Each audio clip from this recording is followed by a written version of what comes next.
하나님이 야곱에게 이르시되 일어나 베델로 올라가서 거기 거주하며 내가 내 형 에서의 낯을 피하여 도망하던 때에 내게 나타났던 하나님께 거기서 제단을 쌓으라 하신지라. 아멘. 오늘 말씀을 가지고 위기의 순간엔 신앙의 기준 앞으로라는 주제와 제목으로 주의 마음을 같이 나누기를 원합니다.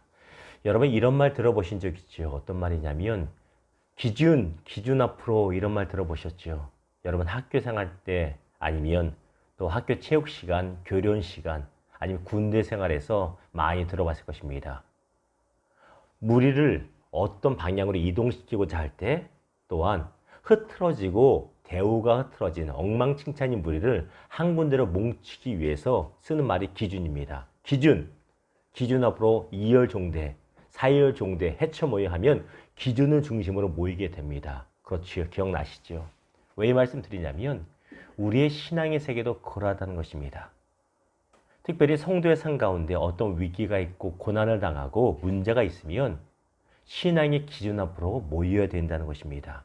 이것이 무엇이냐면 예배의 자리고 특별히 기도의 자리라는 것입니다. 자, 오늘 본문에 나타난 하나님은 야곱에게 일어나 베델로 올라가라고 명하십니다. 1절을 봅니다.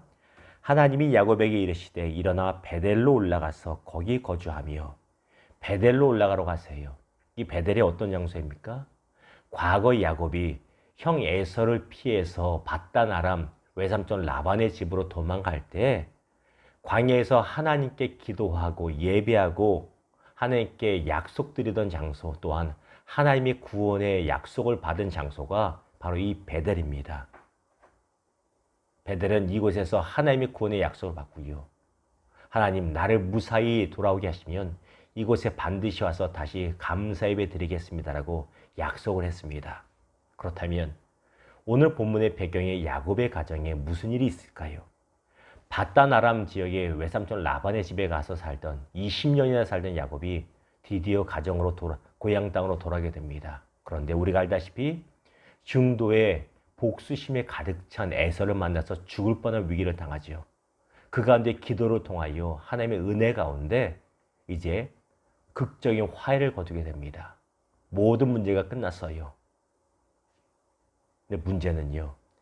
야곱이 하나님께 고향으로 돌아와 감사 예배, 베델 땅에 올라가 감사 예배 드리겠다는 그 약속을 까맣게 잊어버리고 이제 세겜이란 지역에 정착하고 있다는 것입니다.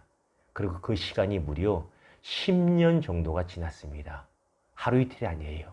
한 달, 두 달이 아닙니다. 10년 정도 까맣게 잊고 살고 있습니다. 이 세겜 지역은 목축업을 주로 하는 야곱의 가정에 참 좋은 지역입니다. 풀이 많아요. 또한 볼거리도 많고 먹을 것도 많고요. 즐길 것도 많은 문화적으로 좋은 지역입니다. 문제는 야곱이 이런 세겜 문화에 빠져서 하나님과의 약속을 까맣게 잊어버리고 그의 신앙도 흐트러지고 말았다라는 것입니다. 야곱의 이러한 흐트러진 신앙은 그의 가정에 문제로 나타나게 됩니다. 어떤 문제요? 야곱의 외동딸 디나가 세겜 땅 추장의 아들에게 성적인 유린을 당하게 되는 아픔을 당하게 되고요. 그로 인해서 야곱의 두 아들 시몬과 레이가 피해 잔혹한 복수를 하게 되고요. 이 모든 결과로 인하여 주변 족속들에게 칼부림을 당한 살해당할 위기에 처하는 것이 야곱과 야곱 가정의 위기인 것입니다. 신앙생활이 무너지니까 그 결과 괜찮을 줄 알았죠. 모든 삶이 무너지고 있다는 것이에요. 이것이 하나님의 징계일 수도 있지만 반면에 하나님이 깨닫게 하신 은혜이죠. 그런데 중요한 것이 이것입니다. 이런 삶의 위기의 순간에 하나님은 야곱에게 베델로 다시 올라오라고 말씀하십니다. 그리고 야곱은 베델로 올라갑니다. 3절 봅니다.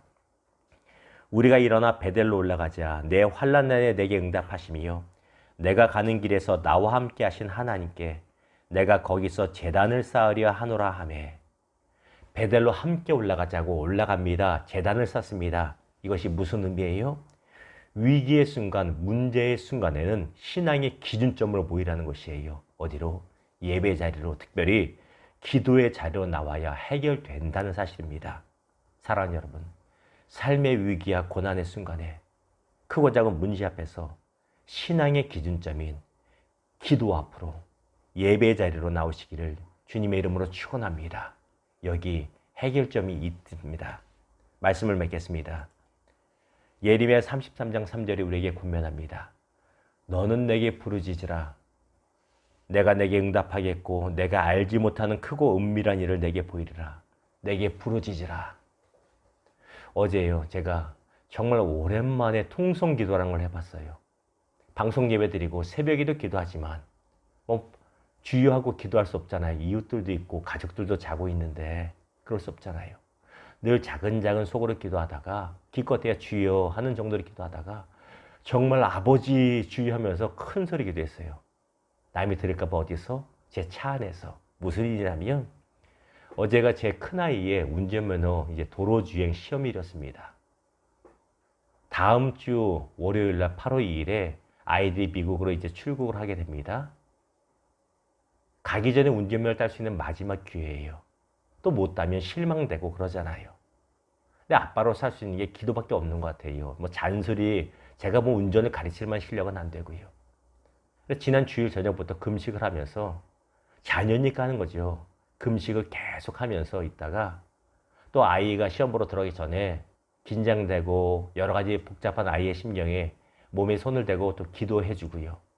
아이가 차를 탔을고 이제 출발할 때 저도 제 차에 타서 아이가 돌아오는 20분 내내 그렇게 부르짖으며 기도한 것 같아요. 정말 오랜만에 통성 기도를 한 것입니다. 이게 부모의 마음이지요. 결과요? 너무 감사하게도 합격을 받았어요. 아이가 정말 많이 노력했습니다. 그런데 그 노력을 폄하하는 것이 아니라 제 안에 드는 확신은요.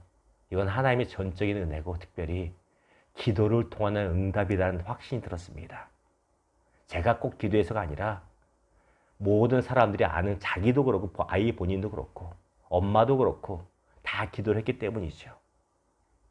역시 문제 앞에서는 위기 앞에서는 기도가 답이라는 깨달음을 다시 얻게 되었습니다. 마가복음 9장 29절에 우리에게 권면합니다.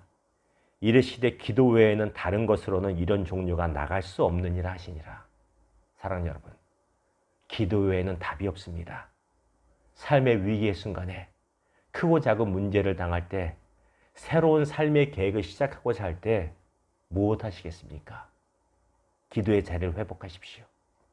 특별히 신앙이 흐트러져 있다면 예배의 자리, 특별히 기도의 자리를 회복하시고 신앙의 기준점을 바로잡으시기를 주님의 이름으로 축원합니다. 기도하겠습니다.